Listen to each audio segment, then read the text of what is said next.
ಎಲ್ಲರಿಗೂ ಕೂಡ ನಮಸ್ಕಾರ. ನಾನು PN ರವೀಂದ್ರ, ಚಿಕ್ಕಬಳ್ಳಾಪುರ ಜಿಲ್ಲೆಯ ಜಿಲ್ಲಾಧಿಕಾರಿ. ನಾಳೆಯೂ ಕೂಡ ಶಾಲೆಗೆ ರಜೆ ಅಂತ ಹೇಳಿಬಿಟ್ಟು ಒಂದು ಸುಳ್ಳು ಸುದ್ದಿ ಹಬ್ಬಿದೆ.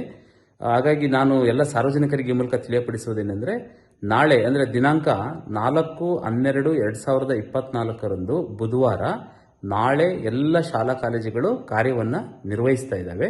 ಕೇವಲ ಸೋಮವಾರ ಮತ್ತು ಮಂಗಳವಾರ 2 ದಿನಗಳಿಗೆ ಮಾತ್ರ ಫೆಂಗಲ್ ಚಂಡಮಾರುತದ ಪರಿಣಾಮದಿಂದಾಗಿ ಮಕ್ಕಳ ಆರೋಗ್ಯದ ಹಿತದೃಷ್ಟಿಯಿಂದ ರಜೆಯನ್ನು ಘೋಷಣೆ ಮಾಡಲಾಗಿತ್ತು.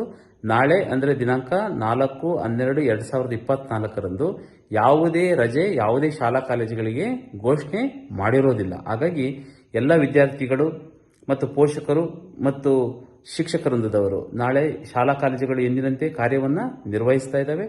ಹಾಗಾಗಿ ಎಲ್ಲ ವಿದ್ಯಾರ್ಥಿಗಳು ಕೂಡ ಶಾಲಾ ಕಾಲೇಜುಗಳಿಗೆ ತಪ್ಪದೆ ತರಗತಿಗಳಿಗೆ ಬರಬೇಕು ಮತ್ತು ಪಾಠ ಪ್ರವಚನಗಳಲ್ಲಿ ಭಾಗಿಯಾಗಬೇಕು ಅಂತೇಳಿ ಈ ಮೂಲಕ ನಾನು ವಿಷಯವನ್ನು ಎಲ್ಲ ಸಾರ್ವಜನಿಕರ ಗಮನಕ್ಕೆ ತರಲಿಕ್ಕೆ ನಾನು ಇಚ್ಛೆ ಪಡ್ತಾ ಇದ್ದೀನಿ.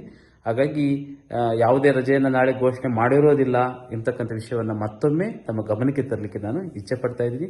ನಾಳೆ ಅಂದರೆ ದಿನಾಂಕ 4/12/2024 ಬುಧವಾರ ಎಂದಿನಂತೆ ಎಲ್ಲ ಶಾಲಾ ಕಾಲೇಜುಗಳು ಕೂಡ ನಡೀತವೆ. ಎಲ್ಲ ವಿದ್ಯಾರ್ಥಿಗಳು ತಪ್ಪದೆ ತರಗತಿಗಳಿಗೆ ಬನ್ನಿ, ಏನು ಪಾಠ ಪ್ರವಚನಗಳಲ್ಲಿ ತಾವು ತೊಡಗಿಸ್ಕೊಳ್ಬೇಕು ಅಂತ ಹೇಳ್ಬಿಟ್ಟು ತಮ್ಮನ್ನು ಕೋರ್ತಾ ಇದ್ದೀನಿ.